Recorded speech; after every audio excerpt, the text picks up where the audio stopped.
జొన్నలండి అరకిలో తీసుకున్నాను. వీటితో ముద్దలు బెల్లం వేసి ఐరన్ కదా, ఈ గడ హెల్దీ అవి గడ హెల్దీ ముద్దలు చేయాలని చేశాను. ముందు వేడి నీళ్ళు అరకిలోకి 2 లీటర్లు నీళ్లు మరగబెట్టి దాంట్లో ఒక 15 నిమిషాలు అట్లా కొంచెం వేడెక్కాక తర్వాత మళ్ళీ మనం చాన్ని ఉంటుంది కదా దానిలో వేసుకొని ఈ గుడ్డలో మూట గట్టి 1 గంట పెట్టాను. తర్వాత ఇప్పుడు ఫ్యాన్ గాలికి 1 గంట ఉంచాలి.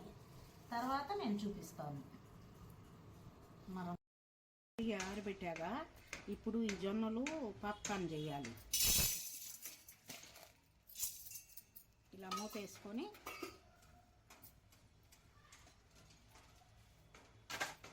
ఇవి చిటపటలాడుతూ పాప్కార్న్ లాగా వస్తాయి. ఒక 5 నిమిషాల్లో అట్లా వేయించుకోవాలి. కొంచెం కొంచెం వేసుకొని ఇలా వేయించుకోవాలి.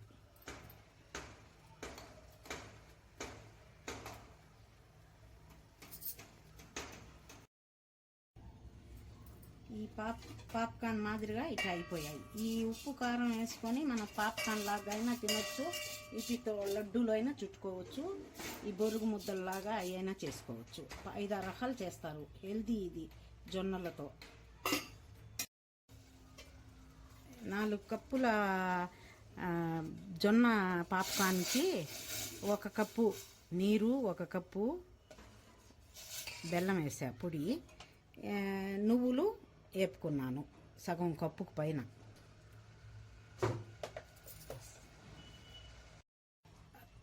పాకం ఇలా రావాలి.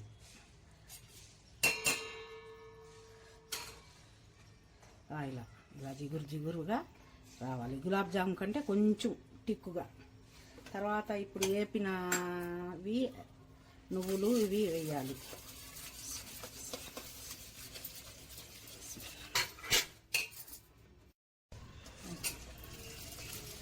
ఇలా వేసుకుంటూ ముందు నువ్వులు వేసేయాలి. తర్వాత ఇవి జొన్న పాప్కార్న్ వేయాలి.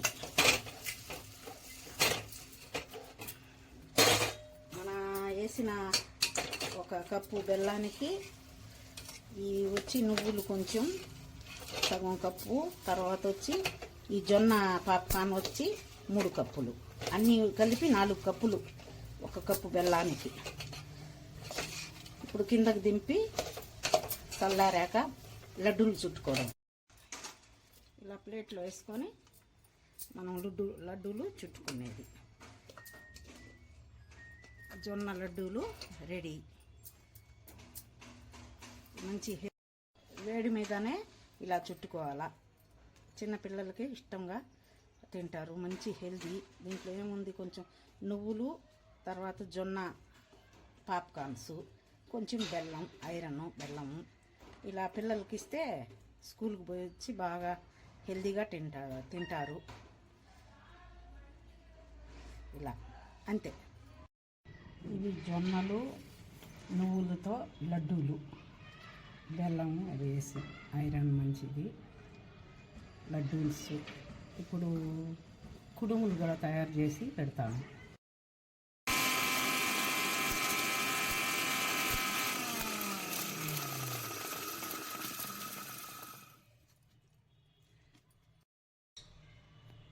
జొన్నలు వేపి పాప్కార్న్ని ఇలా పొడి చేసుకోవాలి.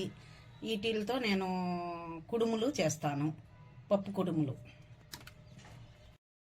జొన్నలు వేపి పిండి చేసాము కదా, ఆ పిండితో కుడుములు చేశానండి. ఆ కుడుములు పచ్చెనగపప్పు ఉడకబెట్టి మామూలుగా కొబ్బరి, ఏలక్కాయలు వేసి ఇలా లోపల పెట్టి ఇడ్లీ పాత్రలో ఆవిరి పెట్టా. తర్వాత ఈ మోడల్ కూడా చేసుకోవచ్చు. అది ఈ 2వ రకం జొన్నల్లో. ఇంకొక రకం కూడా చూపిస్తాను. జొన్న పాప్కార్న్తో ఇలా పొడి చేసుకోవాలి. దీంట్లో బెల్లం, కొబ్బరి, యాలక్కాయలు వేసాము. ఇది ఐరన్ చాలా మంచిది. పిల్లలకు కానీ పెద్దలకు కానీ మంచి ఐరన్, మంచి హెల్దీ. జొన్న పాప్కార్న్ చేసి వాటితో వేయించి ఇలా పొడి చేయాలి. తర్వాత ఇది మళ్ళీ నెయ్యి వేసి జీడిపప్పు, డ్రై ఫ్రూట్స్ వేసి కలిపి లొండలు చుట్టొచ్చు. అప్పటికి 4 రకాలు చేయొచ్చు ఈ జొన్నల్లో. అంతే అండి. పెద్దలైనా చిన్నపిల్లలైనా ఎవరైనా తినొచ్చండి. ఈ పొడి వేస్తుంటేనే గమగమ అంట మంచి స్మెల్ వస్తుంది. తర్వాత వచ్చి మంచి రుచి బాగుంటుంది. లడ్డూలు ఇంకా చాలా బాగుంటాయండి. ఇప్పుడు నాకు చేయలేదు లడ్డూలు, అంటే లడ్డూలు ఎంత పెద్ద పని కాదు. కొంచెం నెయ్యి వేసి డ్రై ఫ్రూట్స్ నెయ్యిలో వేపి కలుపుకొని లుండలు చేసేదే, లడ్డూలు చేసేదే, అంతే అయిపోద్ది. తిని చూడండి. Thank you.